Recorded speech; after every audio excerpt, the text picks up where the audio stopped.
Hadirin sekalian, tahun ini 2022 merupakan tahun perayaan yang spesial untuk L82 karena tepat 40 tahun L82 menjadi sebuah keluarga besar sejak duduk di bangku berkuliah sampai pada saat ini.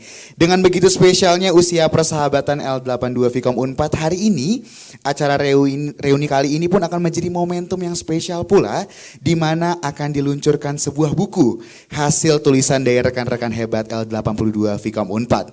Untuk itu hadirin sekalian, kita akan masuk ke dalam sesi peluncuran buku 40 tahun L82 Vkom Unpad. Peluncuran buku kali ini akan dipimpin oleh Koordinator Penyusunan Buku. Beliau merupakan alumnus S1 Fakultas Ilmu Komunikasi, Unpad, dan Magister Hukum di Fakultas Hukum pada Universitas Pajajaran juga. Beliau bekerja di PT Timah tahun 1989 dengan jabatan terakhir sebagai Senior Manager yang ditempatkan di kantor pusat Pangkal Pinang. Jabatan satu tingkat di bawah direksi ini diembannya selama 7 tahun. Beliau juga merupakan pehobi goes yang memiliki 1 istri dan 2 anak. Ini juga sempat diamanahi menduduki jabatan sebagai komisaris PT Asuransi Tugu Mandiri selama 2 periode. Setelah pensiun dari PT Timah pada tahun 2016, beliau lebih banyak menghabiskan waktunya dengan kegiatan sosial, keagamaan, dan olahraga di tempat tinggalnya di Bekasi. Langsung saja kita sambut bersama-sama Bapak Dr. Andes M. Anhar Ramli. Berikan tepuk tangan yang luar biasa untuk Bapak Anhar.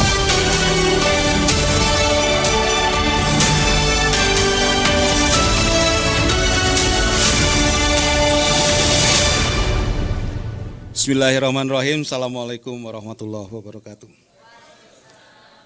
Pagi ini adalah pagi yang sangat menyenangkan buat kita semua. Bisa kumpul di sini, ada yang dari Padang, dari Bali, ada yang 40 tahun nggak ketemu, baru ketemu sekarang, membahagiakan sekali. Dan ada satu lagi hal yang luar biasa. Pagi ini kita meluncurkan buku 40 tahun Fakultas Ilmu Komunikasi Angkatan 82. Proses buku ini panjang. Dulu kita duga akan selesai selama 6 bulan, Pak. Jadi saya kontek-kontekan dengan Kang Adi, kira-kira berapa bulan nih, Kang? Ya 6 bulan lah katanya. 6 bulan, saya bilang, wah habis selama 6 bulan kita nggak bisa melakukan apa-apa lagi kecuali ini. Akhirnya ternyata selesai dalam 3 bulan. Jadi luar biasa. Ini nanti kita akan bincang santai juga Pak Dekan. Barangkali beberapa poin dari buku ini akan kita ceritakan nanti prosesnya. Terus beberapa tulisan yang menarik juga akan kita ceritakan di situ. Untuk formalnya mungkin saya akan sampaikan saja di sini bahwa hari ini, pagi ini, jam ini dengan mengucapkan Bismillahirrahmanirrahim, kita luncurkan buku 40 tahun Vkom Unpad 82. Terima kasih.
Di tangan saya ini sekarang ada buku yang dimaksud tadi.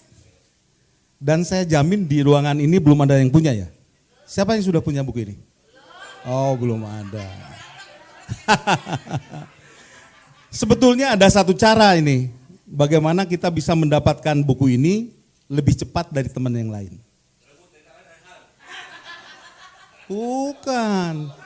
Silahkan cek masing-masing di bawah kursinya, karena saya sudah bekerja sama dengan Kang Dadang untuk menyimpan buku ini tadi malam.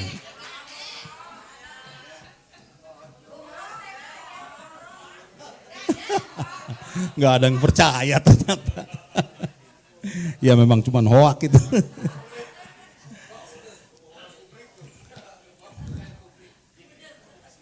Saya ingin cerita dulu sebentar mengenai buku ini. Sebetulnya buku ini inspirasinya kan dari angkatan lain, Pak. Terus terang saja inspirasinya dari angkatan lain. Kita menggunakan pendekatan ATM. Amati, tiru, dan modifikasi.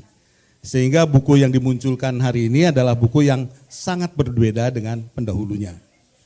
Kita di bagian pertama itu membuat tulisan mengenai tulisan ilmiah populer. Tulisan ilmiah populer ini bersifat terbuka, siapapun bisa membacanya. Jadi itu ada sekitar 25 penulis menulis tentang ilmiah populer, tentang komunikasi, macam-macam. Jadi yang dosen misalnya biasa tentang keilmuannya, tapi para praktisi yang kebetulan bekerja di perusahaan silakan menulis tentang pengalaman kerja di tempatnya masing-masing yang dikaitkan dengan ilmu komunikasi. Ini menarik. Mereka itu kan rata-rata pengalaman kerjanya di atas 35 tahun. Maklum yang nulisnya juga sudah tua semua. Ada yang 60 tahun, ada 59, ada berapa gitu ya. Rata-rata udah tua semua. Dan secara pendidikan lumayan juga, Pak. Jadi doktornya banyak. Rupanya setelah kita lihat-lihat dari catatan 15 orang alumni kita ini jadi dosen. 15 orang alumni kita jadi dosen. Dan mereka menulis dengan kemampuannya itu. Yang lain yang praktisi juga rata-rata mereka punya pengalaman di atas 30 tahun. 30 tahun, 25 tahun. Saya juga baca beberapa tulisan bagus-bagus semuanya. Jadi tulisan inilah yang akan kita tempatkan pada bagian pertama, di bagian pertama. Dan ini terbuka untuk siapa saja. Prosesnya semuanya lancar. Proses pengumpulan dana lancar, malah lebih. Pengumpulan dana tuh lebih, Pak. Lebih, akhirnya ya kita setorkan untuk acara hari ini. Lancar, nggak ada halangan. Pengumpulan tulisan lancar. Nah tinggal setelah tulisan terkumpul kan urusannya kan editor tuh, pekerjaan editor. Nah Kang Adi juga kebetulan mau kerja sampai malam. Sampai nggak tidur. Kontek-kontekan dengan saya itu rata-rata jam 2 malam, Pak. Jam 2 malam ini serius ini. Jam 2 malam, jam 3 malam kontek-kontekan dengan saya. Terakhir pernah juga selisih paham. Biasalah. Wah ini kenapa ini begini? Enggak, Akang sih begini, Akang sih begitu. Wah akhirnya selesai juga. Saya kira itu seni proses lah, seni proses. Saya hari ini juga ingin ditemani dengan beliau gitu. Dia udah siap-siap kapan saya dipanggil katanya. Ya sekarang Pak Adi, silakan ke depan Pak Adi. Tepuk tangan untuk Adi Kusuma Putra.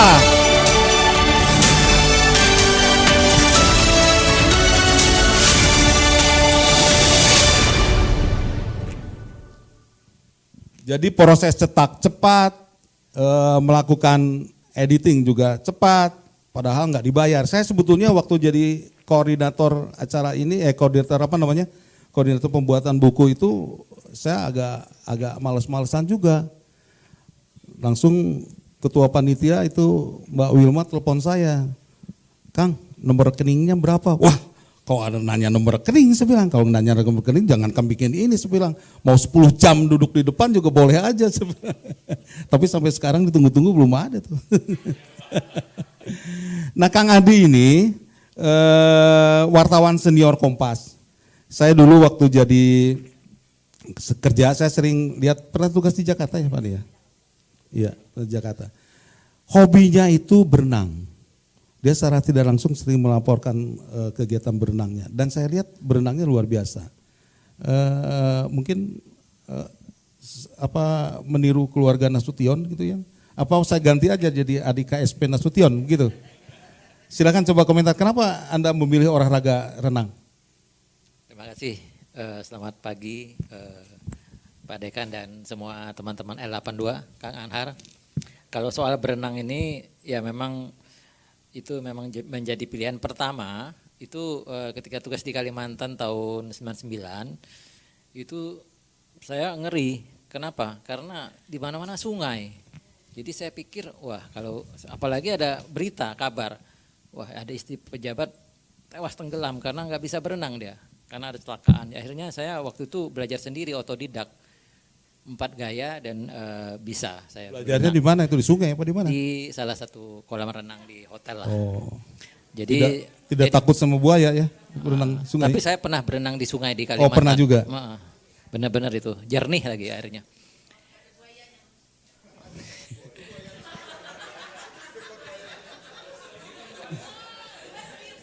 Nah lanjut. Nah kalau sekarang memang saya harus rutin berenang karena untuk menjaga kebugaran. Karena saya pernah kena back pain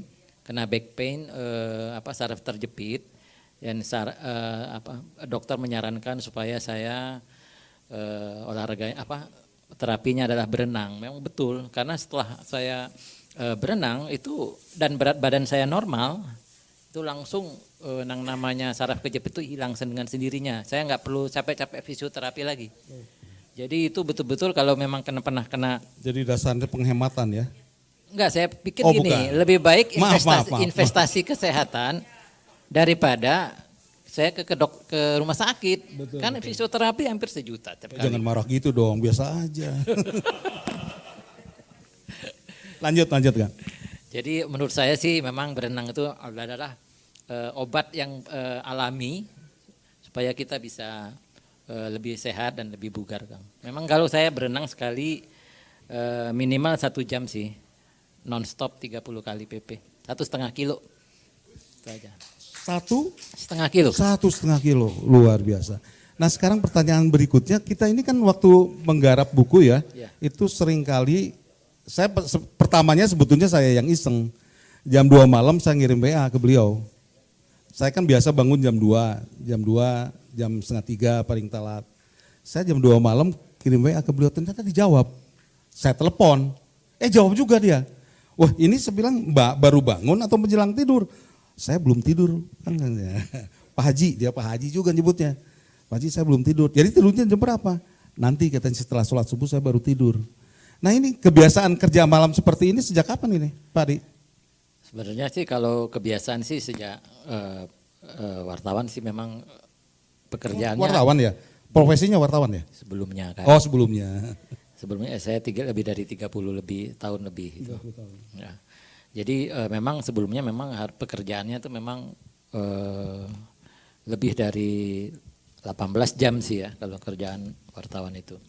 Nah tetapi dalam urusan buku ini kan Kang Anhar tadi soal berenang ya.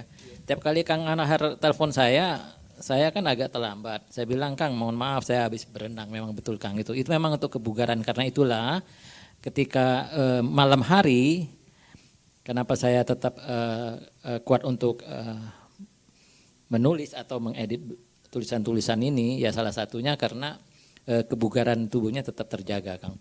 Nah kenapa itu Kang? Saya pengalaman sebelumnya ketika saya menulis, ketika masa pandemi tahun 2020 itu saya mendapat artinya menulis 2 buku. 1 buku Pak Abi Susanto yang kemarin meninggal itu dan yang kedua itu dari Kementerian Keuangan, mantan Dirjen Perbendaharaan Pak Marwanto Harjowiryono namanya. Nah buku ini mantan Dirjen Perbendaharaan ini waktu itu saya memang menulis sekitar jam 2, jam 3, kemudian saya WA karena kan istilah-istilah keuangan saya betul-betul saya harus tanya ulang ke beliau supaya nggak keliru. Nah beliau saya tanya dan saya tidak berharap dijawab pada waktu itu juga. Nah, kemudian saya tanya ternyata Pak Marwanto menjawab. Saya tanya Pak, apakah Bapak ikut begadang? Wah saya kan sholat tahajud Mas Adi katanya. Begitu Kang Anhar. Nah, Kang Anhar ternyata juga gitu. WA saya sholat malam katanya.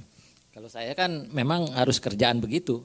Jam-jam karena gini, kenapa Kang Ahar nanya itu? Karena kerja dini hari itu paling enak, nggak ada gangguan sama sekali nggak ada. Kecuali dari istri kali ya. Istri saya ada di sini, Pak Dekan. Mohon maaf, istri saya ada di sini. Pengalaman saya kan dulu pernah di Humas PT Timah Pak, lama juga. Itu mengoreksi tulisan itu jauh lebih sulit daripada kita membuat tulisan. Pangkus begitu ya Pak Gus ya? Setuju Pak Gus ya? Jadi di root saya ini kan ada juga yang rajin begitu, menulis. Rajin menulis, udah selesai menulis dikirim ke saya. Suruh diedit, waduh setengah mati Pak. Mengedit tulisan orang itu setengah mati itu. Lebih baik kita yang buatnya. Buat dari awal sampai selesai, beres. Nah triknya nanti begini, kalau misalnya di rootnya bawel, gampang Pak. Buat kata-kata di tengah-tengah itu yang sengaja kita salahkan. Sebab kalau pimpinan kita kasih draft, itu tetap dia ingin kontribusi. Kontribusinya dalam bentuk apa? Dia harus melakukan koreksi. Supaya dia merasa bahwa dia berkontribusi di dalam tulisan itu. Dijebak sama kita, kasih beberapa tulisan disalahkan di tengahnya. Apa misalnya ejaannya di atas disambungkan misalnya. Itu pasti dikoreksi sama dia. Setelah dia mengoreksi begitu, draft kita lolos. Nah sekarang saya tanya ke Kang Adi. Kang Adi itu kan kemarin melakukan editing begitu banyak ya. Saya lihat 360 halaman sendirian Pak. Sendirian. Jadi tulisannya jumlah dari 41 penulis. 25 tulisan ilmiah populer. 38 apa 33? 33 ya. 33 tulisan kenangan. Diedit sendirian. Dan itu dikirimkan ke para penulis itu bisa jam 2 malam, bisa jam 3 malam, bisa jam 4 malam. Ini gimana nih ininya, apa namanya, trik-triknya Anda bisa melakukan pekerjaan seperti itu. Padahal nggak digaji loh ini. Bantu izin. Apa digaji Anda kan enggak kan ya? Hebat sekali ini, gimana itu? Sebenarnya ini berdasarkan pengalaman sebelumnya Kang Ahar. Kan saya kan sebelumnya juga bertugas sebagai editor di ya perusahaan sebelumnya di Kompas, dan itu kan tulisan-tulisan terutama wartawan-wartawan baru itu kan lebih ruwet lagi dari yang ini. Kalau ini kan masih lumayan lah ya, itu lebih ruwet dan memang harus dibentulkan dengan cermat gitu loh. Nah pengalaman bertahun-tahun ini menurut saya sih itu yang ikut membantu saya bisa mengedit tulisan-tulisan teman-teman dalam waktu yang singkat, karena kan membaca cepat, dan juga pengalaman lebih dari 30 tahun di Kompas itu juga ikut mempengaruhi, memberikan dampak positif kepada saya untuk berpikir lebih cepat, menformulasikan apa yang paling penting yang harus ditonjolkan gitu. Jadi itu adalah juga hasil dari Fakultas Publisistik atau Komunikasi ini juga. Jadi menurut saya sih ada saling keterkaitan itu. Jadi saya termasuk bangga juga menjadi alumnus Fakultas Ilmu Komunikasi di Unpad ini. Jadi salah satu salah satu outputnya lah ya. Tulisan-tulisan mentah itu kan selain beliau yang membacanya Pak, itu sebagian itu dikirim ke saya, sebagian dikirim ke beliau. Terutama yang punya catatan tersendiri lagi. Wah beberapa tulisan memang sangat luar biasa, bagus sekali. Nanti silakan. Jadi kalau misalnya buku ini nanti dibagikan, itu kan secara psikologis pasti yang dicari tulisannya sendiri dulu Pak. Coba baca tulisan yang lain dulu. Saya baca tulisan Pangkus bagus sekali. Tulisan Pangkus ada. Kang Budi Darmawan tulisannya luar biasa. Kang Budi Darmawan termasuk mentahnya dikirim ke saya. Saya bilang, apa benar ada kaitannya politik dengan komunikasi? Saya bilang ada, oh gitu ya. Lanjut, saya bilang lanjut. Saya kalau dikoreksi sama beliau, saya nggak pernah mau, sekapur siri itu kan saya yang buat. Terus dia melakukan koreksi terhadap tulisan itu. Satu kata yang saya sampaikan walaupun misalnya saya agak tidak setuju sedikit, saya lupakan itu. Karena saya harus meringankan beban beliau. Kang bagaimana kalau begini? Setuju, saya bilang. Kang bagaimana kalau begini? Setuju, saya bilang. Desainnya kalau begini setuju gitu. Jadi kuncinya itulah meringankan sebetulnya. Nah sekarang begini, dari sejumlah penulis ini kan ada yang Anda harus bekerja keras, ada juga yang bahkan barangkali langsung diloloskan begitu ya, karena sudah memenuhi syarat. Di antara orang yang meringankan kerja Anda dari para penulis ini siapa ya? Bisa nggak ada boleh di Saya sebut beberapa yang langsung lolos aja dulu ya. Atau ya tentu saja Profesor Engkus ya, Kang Dadang, Sugiyana. Profesor Engkus kalau dibilangin nggak langsung lolos protes dia. Ya. Lu siapa emang? Kang Wandi gitu ya. Siapa? Banyak kok. Kang Wandi. Kang Wandi. Ya, Kang Wandi saya justru pusing Pak, terlalu banyak referensi dia. ya Siapa lagi? Menurut saya sih ya sebagian oke lah ya. Cuman maksud saya ada satu tulisan yang menurut saya sih ya tulisan sederhana tetapi poinnya tuh dapat gitu loh. Siapa itu? Besti. Ya. Nunik, silakan ke depan Nik. Saya mau memberikan hadiah khusus buat Nunik. Ada buku saya, kebetulan Anda belum dapat buku ini. Silakan. Silakan. Aduh. Ini rekomendasi dari Kang Adi ini.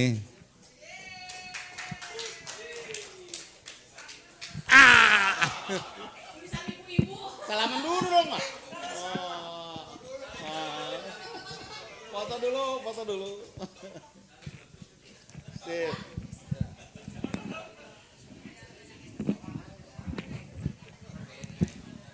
Supaya acaranya agak hidup, saya ingin melibatkan Anda yang ada di sini dalam dialog ini, dalam bincang ini.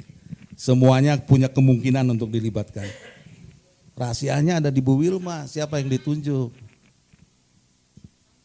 Bagaimana kalau orang Padang ini kita libatkan dalam. Silakan kasih mikrofon coba ke Kang Ipul. Kang Ipul. Hadir kan?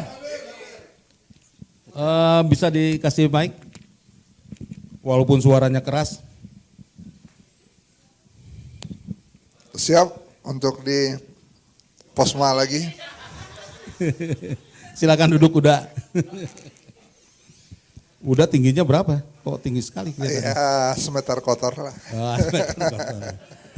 Saya membaca tamat buku beliau, tulisan beliau, baik tulisan ilmiah populer maupun tulisan kenangan. Tapi sebelum masuk ke materi itu saya ingin, Kang Ipul ini kan secara adat sudah diangkat menjadi Tuanku Mangkudun. Tuanku Mangkudun itu menjadi tokoh adat gitu Pak. Disertasi dia juga terkait dengan adat Minangkabau.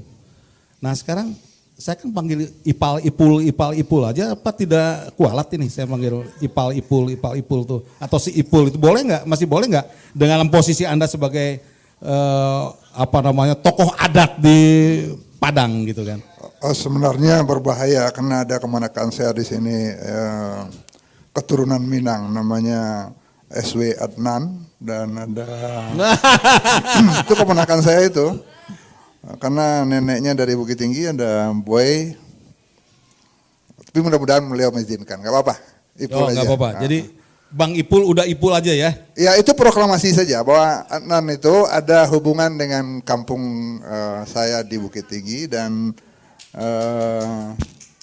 Boy Nini Setiawan itu juga dari Bukit Tinggi. Oke. Kakeknya Hidup yang Bukit sempat Tinggi. dibuang ke ND katanya.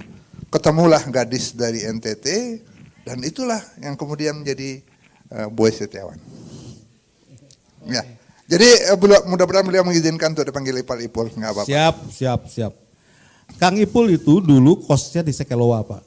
Karena kampusnya kan sebetulnya kita di Sekeloa. Dia kos di Sekeloa, dia kos di atas. Di bawah dengan Tono, betul satu kos dengan Kang Ipul? Oh betul ya, betul. Nah ini dulu dia tuh sering kecurian Pak, terus diintip lah sama dia tuh, dia tinggal di di tempat di kamar mandi, nunggu semalaman, dipancing dengan kain, baju dia ditaruh di atas, ternyata benar pencurinya datang. Tangkaplah rame-rame termasuk sama Tono ini, sama Fakih bertiga. Nah akhirnya si pencurinya pinter. Ini kalau berani jangan main keroyokan kayak begini katanya. 1 lawan 1, lu berani nggak katanya. Rupanya Fakih langsung maju gitu kan. Fakih itu padahal badannya kurus kan. Oh karateka dia? Oh karateka tapi kurus. Saya penekanannya bukan di karatekanya, di kurusnya. Nggak Dia mau kurus ditantang. tinggi. Nah sekarang pertanyaannya, kenapa bukan Anda yang maju? Apa, takut apa? Fakih itu dia katanya karateka. Katanya. Iya ditantang, ayo lepasin kita berantem. Pas lepasin malingnya kan kabur kencang, Iya. nggak bisa ngejar, pada perokok semua. Pertanyaan saya jawab dulu, kenapa bukan Pak Ipul yang maju? Takut ya? Takut lah, kan ada karateka. Lo kan orang Padang biasanya pinter silat ya? Oh silat lidah. Oh silat. Oke kita lanjut. Saya mau masuk ke tulisan Anda di karya ilmiah populer. Di situ diceritakan bahwa segerobak apa? Beban, Segerobak beban beban. di pundak. Segerobak beban di pundak. Gerobak itu kan bukan untuk di pundak ya, untuk didorong atau ditarik gitu ya. Editor sudah meluluskan Pak. Oh iya betul Pak.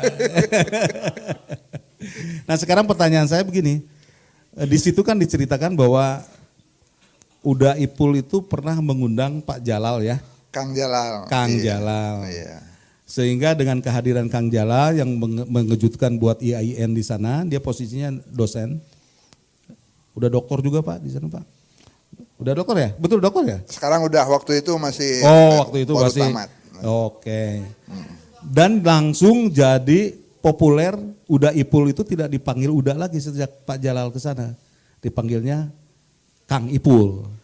Jadi Karena dianggap betul. satu-satunya Nah murid sekarang Kang. ceritakan, saya minta Anda menceritakan tentang pengaruh kehadiran Pak Jalal dengan Kang Bubu yang pernah diundang dan untuk bicara di kampus di IAIN itu seperti apa gitu. Ya, makasih Kang Haji Anwar Ramli. Ya, Kang Adi, Pak Dekan, salah satu tokoh yang sempat saya culik masuk ke kampus IAIN Imam Bonjol, sekarang universitas, itu Kang Jalal, kemudian ada Kang Bubu, ada juga yang lain tapi nggak sempat saya bawa ke mimbar. Nah Kang Jalal itu tahun 90-an awal ketika saya baru jadi pegawai negeri itu sangat terkenal di Sumatera Barat. Karena beliau jadi tokoh yang cemerlang lah di mata orang Minang yang religius itu. Buku beliau Islam Aktual dan lain-lain itu jadi perbincangan di mana-mana. Mereka ingin bawa ke Padang tapi kerepotan, jalurnya nggak ada yang dapat. Saya yang baru calon pegawai negeri, calon PNS, menawarkan diri, saya coba bisa bawa itu Pak. Kebetulan ada yang bisa menelusuri untuk bawa Kang Jalal. Saya bawa Kang Jalal ke kampus, luar biasa meledak. Gedung auditorium itu sekitar 2 kali ini, itu penuh. Sampai ada yang duduk di pelataran ini. Jadi Kang Jalal terkenal, dampaknya kepada saya nggak dipanggil Uda Ipul, tapi Kang Ipul, ini muridnya Kang Jalal, kata rektor. Padahal saya baru CPNS waktu itu. Nah sampai sekarang saya dipanggil Kang Ipul di sana. Jangan tanya siapa Ipul di IAIN itu karena ada 7 Ipul di sana. Saipul itu nama paling populer kalau orang Padang. Kenal Saipul enggak? Saipul mana? Saipul yang tinggi, yang rendah, yang hitam, yang jelek, yang bagus? Enggak, Kang Ipul. Oh, Kang Ipul cuma satu, saya. Itu warisan dari Kang Jalal. Kang Bubu sempat saya sulik ketika beliau ke Padang itu membawa oleh perbaikan pasca gempa. Kalau nggak salah dari SCTP Peduli kalau waktu itu. Beliau bangun beberapa sekolah. Lalu setelah sekian kali bertemu, saya ajak ke kampus. Cerita depan mahasiswa. Ceritanya ya lumayan menarik lah karena beliau orang lapangan di media. Awalnya ilmu komunikasi di IAIN itu tidak begitu menarik. Pasca Kang Bubu saya bawa ke kampus itu, anak fakultas dakwah di sana itu begitu antusiasnya sehingga praktek mereka yang semula di koran-koran daerah, mereka semua ingin ke Jakarta. Saya hasut mereka prakteklah ke SCTV, ke RCTI, ke Indosiar waktu itu, dan pulang-pulang mereka sudah dapat tawaran. Ada yang jadi kontributor daerah, ada yang sudah dapat kerja di beberapa stasiun TV. Tahun itu mereka kumpul, reuni, ceritakan ini berkat kedatangan seorang tokoh yang Bapak bawa.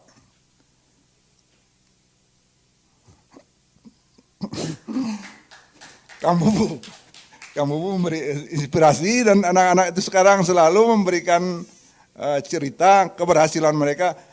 Terima kasih Pak, kalau tidak ada Pak Budi, mereka mengatakan Pak Budi Bapak bawa ke sini, kami tidak akan pernah merasa percaya diri untuk memasuki dunia media.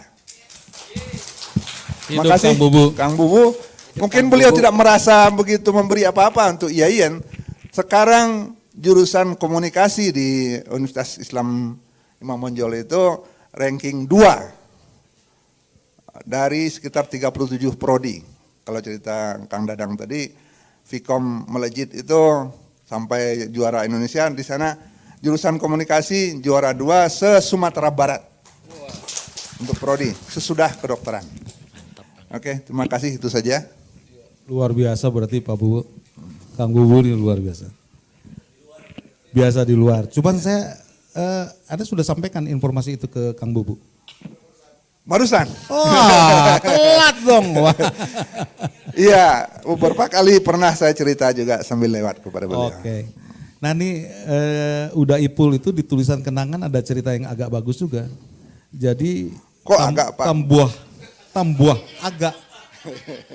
agak bagus. Tambuah ampe.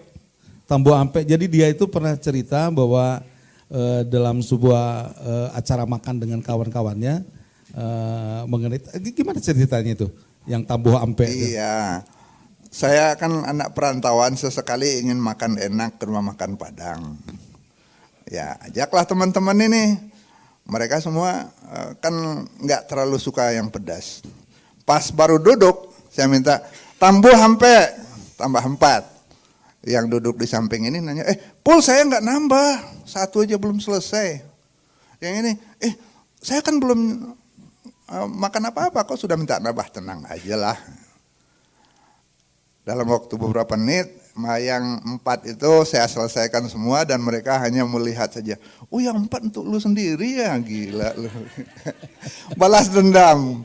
Itulah kira-kira. Oke, terima kasih Pak Ipul. Pak Adi, kita kembali lagi ke Kang Adi. Berapa jumlah buku yang sudah ditulis sampai saat ini? Sampai 2021 sih sudah 15 buku. Buku pertama saya itu Panggil Aku King, itu biografi Lim Swee King, pebulu tangkis, salah satu pebulu tangkis legendaris Indonesia ya. Yang dilahirkan oleh Jarum ya, Kang Bubu ya. Itu yang pertama, kemudian yang terakhir ini yang 2021 ini pengusaha baja namanya Ibnu Susanto. Yang dalam proses sekarang berapa lagi? Ini yang saya baru selesaikan. Kalau Kang Anhar nanya kan, nelpon saya, Kang Adi ada di mana? Waduh, mohon maaf Kang, saya lagi di Menteng, saya lagi di Pondok Indah, saya lagi wawancara narasumber, saya bilang, untuk buku terbaru. Kan begitu ya, Kang. Nah itu saya kerjakan dari Maret, sekarang Juni udah mau selesai sih ya. Jadi memang narasumbernya saya memang banyak sering sekali. dapat informasi Kang Adi ini banyak mengerjakan buku. Tapi saya tidak pernah tahu rasa uang buku itu manis, asin, asem, gurih atau apa gitu ya. Belum pernah tuh saya rasain. Oh tanya istrinya. Enggak, saya mancing aja, siapa tahu dia mau manggil saya ke sensi gitu kan. Beres itu Kang. Oh beres. Dulu saya pernah merencanakan sebetulnya pas buku daminya buku selesai, saya merencanakan mau pertemuan ya, Kang ya. Mau pertemuan tapi akhirnya kecepatan kerjanya itu ya akhirnya pertemuan itu sendiri juga tidak berlangsung ya. Jadi semua proses pembuatan buku ini diselesaikan melalui WA, melalui email, melalui telepon.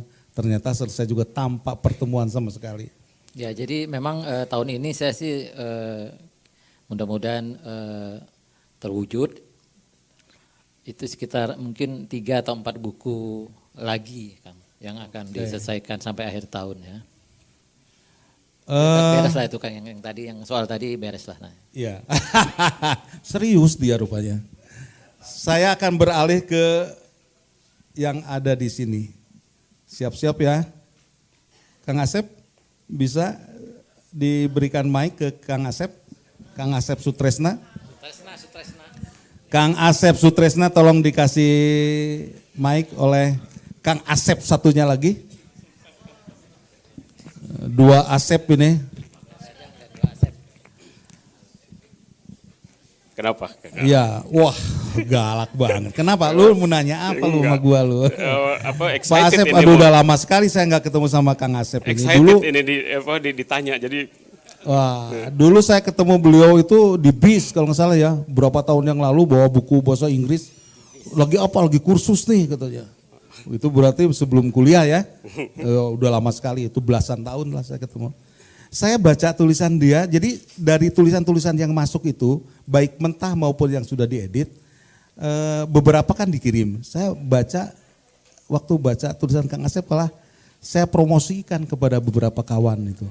Saya bilang ini ada tulisan bagus mengenai branding ini, gitu kan, branding. Tapi prolog pertamanya yang ingin saya tanyakan dulu nih, Kang Asep nih, sebelum yang berikutnya ya. Yang di prolognya itu dia bilang dia kan dapat majalah Jakarta dulu katanya ya, berawal dari situ sebetulnya branding nggak jauh dari pesona dia bilang gitu kan. Dia tuh di prolognya tuh ngomonglah tentang pesona gitu. Nah ini yang menarik ini di tulisan tentang pesona yang prolog untuk tulisan yang berikutnya dia ngomong seperti ini. Saya merasa bahwa waktu kuliah tidak memiliki pesona apa-apa. Padahal saya lihat kan Anda ganteng. Maksudnya gimana nih? Gimana itu cuma perasaan saja atau gimana ini? Tolong dijelaskan dulu, Kang. ya terima kasih. Mungkin ada sedikit sharing ya. Itu waktu mungkin teman-teman semua ingat waktu kita ke Jakarta ke beberapa tempat termasuk ke Kompas Gramedia. Waktu itu namanya Gramedia ya.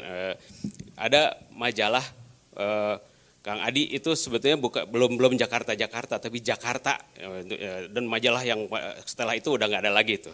Itu sampai beberapa tahun yang lalu masih saya simpen karena itu ada artikel di situ sederhana judulnya tentang pesona gitu ya. Jadi setiap orang tuh sebetulnya bisa punya pesona, bisa membangun pesona gitu. Dan ketika saya bekerja di advertising agency ya, jadi saya hampir 20 tahun saya di advertising agency. Itu namanya branding itu adalah sebetulnya membangun personality, membangun pesona gitu ya. Dan itu sebetulnya mungkin juga dalam tulisan saya itu tidak lengkap atau tidak detail, tapi itu greget saya yang ingin saya sampaikan gitu karena saya pengen curhat juga di situ gitu. Nah, itu sebetulnya yang ingin saya sampaikan, Kang Ahnar. Pertanyaan saya kan belum terjawab, Kang. Pertanyaannya kenapa Anda tidak merasa memiliki pesona waktu itu? Ya. Padahal saya lihat kan Anda waktu kuliah tingkat 1 ganteng itu. Bagaimana ini? Bisa dijawab gak? Ya, saya itu lahir dari atau tumbuh di keluarga yang sangat sederhana. Sama kan, cuman saya merahasiakan kemiskinan saya juga. Alias kismin gitu ya. Tapi saya punya keinginan yang sangat besar gitu ya. Jadi sejak saya SMP, SMA dan sebagainya. Mungkin ada saya pernah cerita juga di grup gitu ya. Kalau SMP saya pernah bilang sama teman-teman saya bahwa suatu saat saya ingin tinggal di Perth, Australia. Diketawain sama teman-teman gitu ya. Karena nggak mungkin lah gitu. Terus kemudian waktu SMA saya bilang saya ingin keliling Amerika gitu. Jadi orang miskin kalau pengen jalan-jalan ke luar negeri gimana caranya? Cari beasiswa gitu ya. Nah itu kemudian saya di Amerika dalam waktu 2 tahun saya bisa jalan ke 40 negara bagian. Nyetir gitu ya, bahkan sampai ke Meksiko, sampai ke Kanada gitu ya. Dan itu membangun rasa percaya diri saya yang akhirnya bisa jadi mungkin itu ada kaitannya dengan branding, dengan pesona itu gitu. Dan waktu kuliah saya sangat mungkin ada masalah dengan rasa percaya diri saya gitu, dan itu itu yang kemudian saya syukuri kalau sampai sekarang saya bisa memahami itu, dan kemudian ya ada sedikit lah pancaran pesona saya lah. Sip. Nah ini salah satu yang ditangani oleh Kang Asep itu adalah branding bir ya. Ada, iya. Bir hitam. Saya sudah baca itu bir hitam. Kang Asep. Nah yang menarik sebetulnya bukan birnya. Beliau ini melakukan riset ke tempat wanita tunasusila. Nah lokalisasi. Pertanyaan saya, apa Anda tidak terganggu itu? Atau memang sengaja untuk bisa diganggu atau gimana ini? Saya nggak percaya juga kalau Anda tidak terganggu itu. Oh. Bagaimana itu bisa diterangkan nggak? itu cerita menarik, tapi sebetulnya kita harus memisahkan antara profesionalisme sama kepentingan pribadi gitu ya. Artinya gini.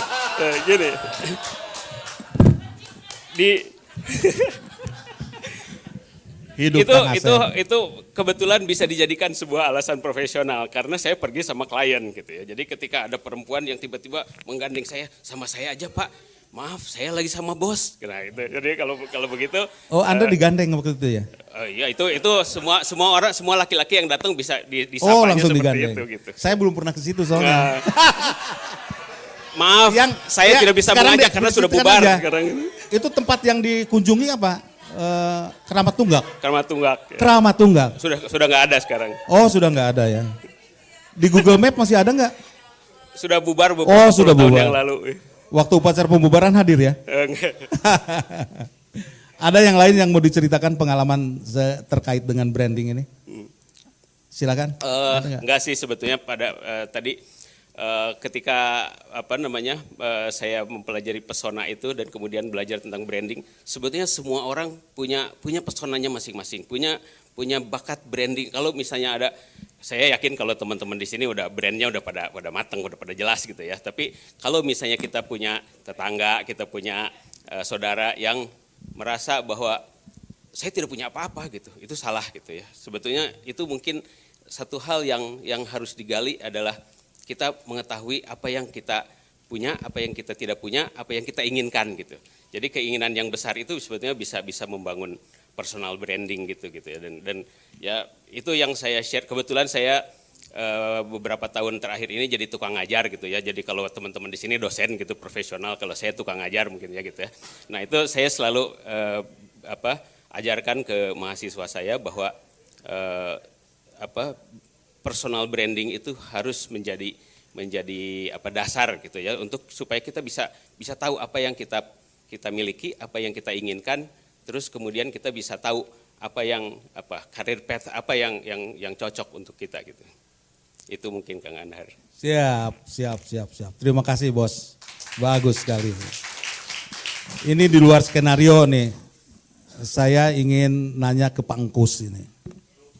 Ya di luar skenario nggak apa-apa, yang penting kan jamnya. Saya ingin nanya ke Pak Engkus.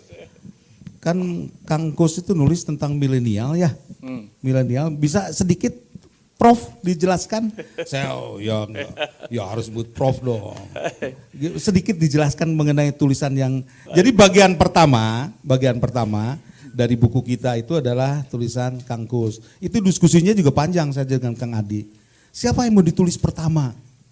Saya bilang gitu kan. Tulis gelarnya atau tidak? Itu perdebatannya panjang di panitia itu. Saya bilang saya setuju Kang Engkus sebagai penghargaan kita terhadap kawan kita yang pertama kali menjadi guru besar. Biar di depan. Gelarnya jangan ditulis di atas, di catatan kaki, di kurikulum vitae-nya aja gitu. Saya setuju, akhirnya semuanya setuju ditulis begitu. Kang Engkus jadi Anda termasuk tulisan yang mendapat sorotan sangat luar biasa dari panitia. Silakan mungkin bisa cerita sedikit mengenai tulisannya. Terima kasih Kang Anhar. Ini kan dari sejak sebelumnya kan diberitahu bahwa ini akan meluncurkan buku dalam rangka kita 40 tahun gitu. Dan sudah kita sadari semua bahwa usia kita sudah melebihi daripada 40 tentu saja ya, 50-an, 60-an. Nah sengaja memunculkan milenial, agak sedikit kontroversi. Dulu diajari oleh Kang Jalal begitu, bahwa yang menarik itu adalah yang kontroversi, yang kontras gitu. Jadi cerita tentang masa kekinian kita yang sudah sepuh-sepuh ini, Tetapi yang diceritakan adalah tentang kondisi milenial.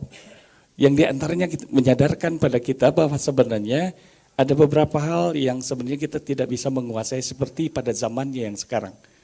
Contoh, mereka yang milenial itu sangat cepat menguasai teknologi dibanding dengan kita. Urusan curug saja gitu ya, memencet itu sulit.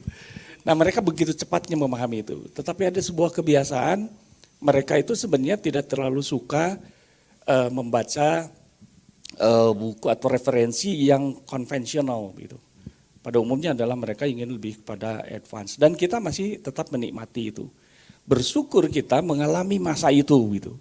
Jadi masa pada saat dulu begitu sulitnya, saya seringkali dengan Kang Adi ini jadi referensi saya. Jadi kalau beberapa itu karena yang paling pertama beliau yang kerja di Kompas sementara kita sedang bergelut menyelesaikan studi gitu. Beliau sendiri yang sudah diterima di Kompas. Nah, pengalaman-pengalaman membaca buku dan seterusnya itu juga ya menjadi sebuah sejarah yang memang kita tidak bisa lupakan. Jadi kita mengalami ada masa yang pada saat seperti ini saja fotografi kita. Kan betapa menikmatinya dulu laboratorium fotografi yang berada di Pati Ukur yang sebelahnya adalah WC. Jadi bukan hanya gelap, kamar gelap kan itu. Bukan hanya gelap tetapi juga bau. Sekarang bisa disaksikan bagaimana laboratoriumnya ada dan digital. Almarhum Pak Pandu bisa mengajarkan dulu bagaimana nanti kelak ini foto ini tidak akan seperti ini dicetak. Nanti ada digital, itu masih ngawang-ngawang gitu. Tapi kita mengalami sekarang gitu. Jadi ya sudah dikatakan beliau almarhum itu. Kita belum membayangkan apapun gimana bentuknya. Dan alhamdulillah kita mengalami itu.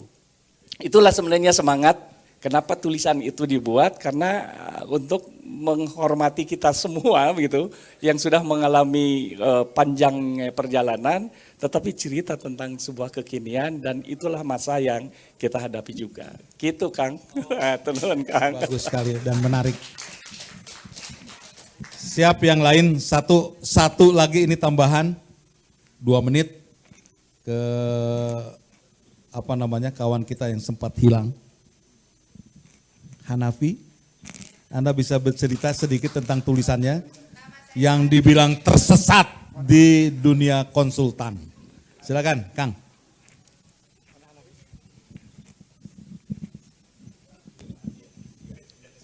Kalau ditodong ini kan nggak enak, tapi emang waktu bukan diminta ya, pas ada di WhatsApp grup ada undangan untuk menulis, saya pikir saya tuh punya kesempatan untuk memperkenalkan diri kembali kepada teman-teman yang menurut saya kehilangan kontak karena kesibukan, tapi juga lari dari jalur yang saya pilih waktu itu jurnalistik. Jadi dengan cara kembali menulis ini mudah-mudahan bisa mengingatkan kembali. Nah, kenapa saya pilih judul tersesat di dunia konsultan? Karena memang cita-citanya jadi wartawan malah jadi konsultan. Tapi di tulisan saya itu ingin mengkaitkan dunia jurnalistik itu dengan dunia konsultan itu sangat dekat. Tetapi orang tidak tahu dari di mana dekatnya, silakan baca. Jadi tidak panjang-panjang, mudah-mudahan pengantarnya memancing ya. Aku dikerjain rupanya. Baik, Kang Adi ada yang ditambahkan? Ya, saya singkat aja, ingin mengucapkan terima kasih ya ke teman-teman semua yang sudah memberikan kontribusi tulisan-tulisannya. Jadi mohon maaf kalau misalnya saya agak-agak bawel gitu ya, kenapa tolong dikirim ulang atau semacam itu. Bukan apa-apa, karena kan kita ingin buku ini juga menjadi lebih baik gitu loh, supaya enak juga dibaca. Dan juga seperti kata Kang Bubu di awal itu, buku ini memberikan inspirasi kepada banyak orang gitu. Jadi bukan sekedar buku biasa, tapi memang betul-betul buku yang layak lah. Ini adalah buku alumni Vkom gitu loh. Jadi yang bagian pertama tulisan-tulisan ilmiah yang representasikan orang-orang yang seperti Kang Engkus, Profesor Engkus gitu ya. Kemudian yang kedua, bagian kedua adalah pengalaman-pengalaman kita selama di kampus sekolah, pernah juga di Pati Ukur, kemudian sekolah kita belum pernah mengalami Jatinangor. Jadi Untuk dalam kesempatan ini juga saya berterima kasih ya kepada teman-teman yang ya artinya saya WA Japri Kang, kemudian ya saya mengirim ulang dan saya minta tolong perbaiki lagi, ya mohon maaf itu. Jadi bukan Saya untuk kira yang harus minta maaf kita semua. Bayangkan saja kita yang ada di sini, masukan mentah, kita terima kasih sekali sama Kang Adi. Kang Adi jangan begitu bukan Kang Adi yang minta maaf, kita yang minta maaf sebetulnya. Terima kasih Kang Adi sudah mau bekerja keras untuk angkatan kita, sehingga tulisan kita ini jadi layak kuat gitu kan. Jadi buku kita ini segaranya dimudahkan, cari dananya dimudahkan. Testimoni Pak Dadang mudah sekali. Pak Dadang ini saya kirim lewat WA langsung balik lagi. Baru saya kirim, sebentar Kang, balik lagi. Langsung saya kirim, coba testimoni. Menteri cuma 2 hari Pak. Menteri itu cuma 2 hari minta testimoninya. Saya kirim, langsung dikirim ke WA Menteri. Sudah dikirim ke WA Menteri. 2 hari kemudian muncul jawaban. Buku ini kan ada testimoni Menteri kan jadi kelasnya agak naik juga dikit. Begitu kan. Nah itu alhamdulillah itu dapat juga hanya dalam waktu 2 hari. Jadi semuanya dilancarkan. Kita terima kasih kepada Kang Adi. Kang Adi gimana kalau pada siang hari ini kan buku ini belum beredar nih. Belum beredar. Kita beri kehormatan kepada Pak Dekan menjadi orang pertama yang menerima buku ini. Ya, setuju tidak? Setuju dong. Yang lain pasti dapat, tapi nanti setelah bubar ini nanti dapat. Silakan baca tulisannya, jangan lupa sekapur sirihnya yang saya tulis baca dulu ya.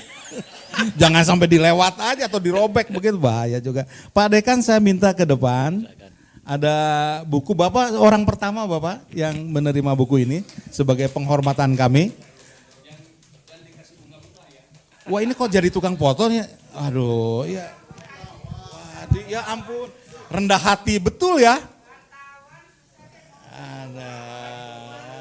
Nah, kesini Pak, kesini bukan foto di sini. Nah ini, nah tadi, nah.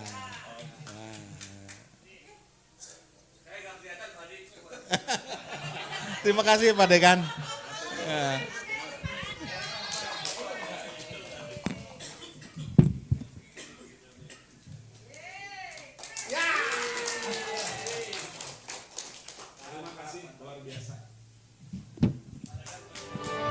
Ya, terima kasih, ini luar biasa. Buku ini saya pikir memberikan nuansa lain bagi kami.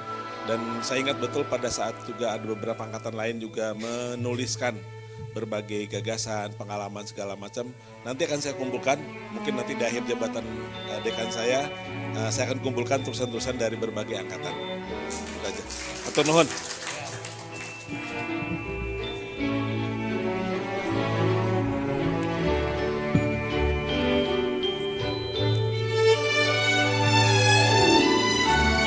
Rekan-rekan semua, demikianlah acara bincang kita pada siang hari ini. Terima kasih atas segala perhatiannya. Assalamualaikum warahmatullahi wabarakatuh. Berikan tepuk tangan yang meriah dong untuk peluncuran buku kita pada pagi hari ini.